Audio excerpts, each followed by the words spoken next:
Start. जागतिक क्रमवाऱ्या, मानांकने, पदक तालिका इत्यादी बाबत भारताचे स्थान नेमके कुठे आहे याविषयी आपल्याला स्वाभाविक उत्सुकता असते।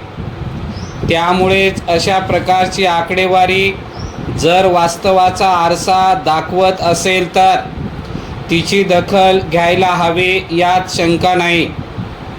नीती आयोगाच्या बैठकीनंतर आयोगाच्या मुख्य कार्यकारी अधिकाऱ्यांची मोठी अर्थव्यवस्था या बाबतीत भारत 5व्या स्थानावरून 4थ्या स्थानावर आल्याचे अधिकृतरित्या जाहीर केले।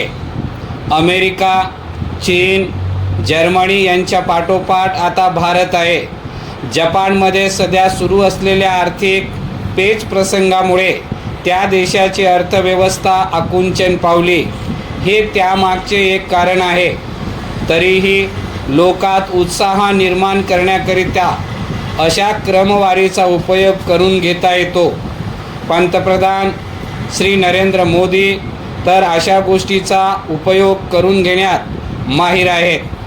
नीती आयोगाच्या बैठकीत या संबंधीची घोषणा ज्या पद्धतीने करण्यात आली ती मोदी शैलीला अनुसरूनच, पण काही गोष्टी या संदर्भात लक्षात घ्यायला हव्यात।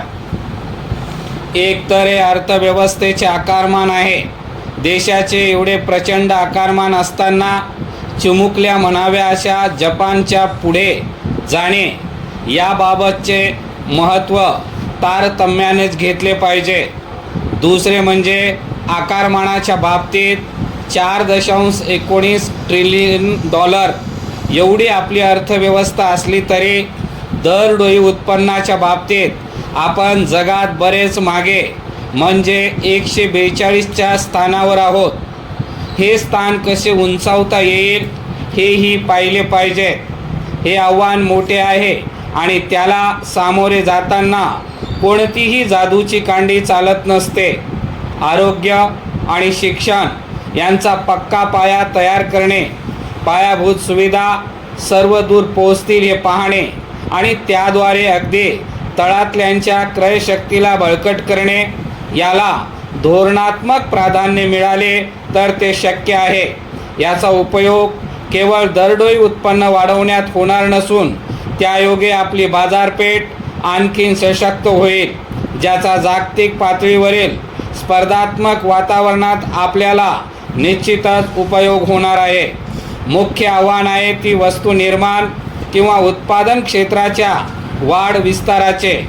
माहिती तंत्रज्ञान क्षेत्रातील व अन्य सेवा क्षेत्रातील नोकऱ्यांवर गंडांतर येण्याचा धोका समोर दिसत असल्याने तर हे महत्त्वाचे आहेच, पण एकूण अर्थव्यवस्थेच्या वाढीसाठी वस्तू निर्माण, सेवा व कृषी या सर्वच क्षेत्राचा विकास अपेक्षित आहे। सेवांच्या क्षेत्राच्या तुलनेत उत्पादन क्षेत्र न वाढणे हे आपले पूर्वापारचे दुखणे आहे। आता तरी त्यावर मार्ग काढायला हवा।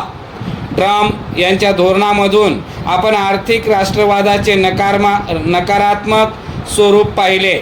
आपल्या उद्योगांना संरक्षण देण्यासाठी वाढीव आयात शुल्काच्या भिंती उभारणे हे त्याचे एक लक्षण भारतासारख्या उद्योन्मुख अर्थव्यवस्थांसाठी एक घातक आहे।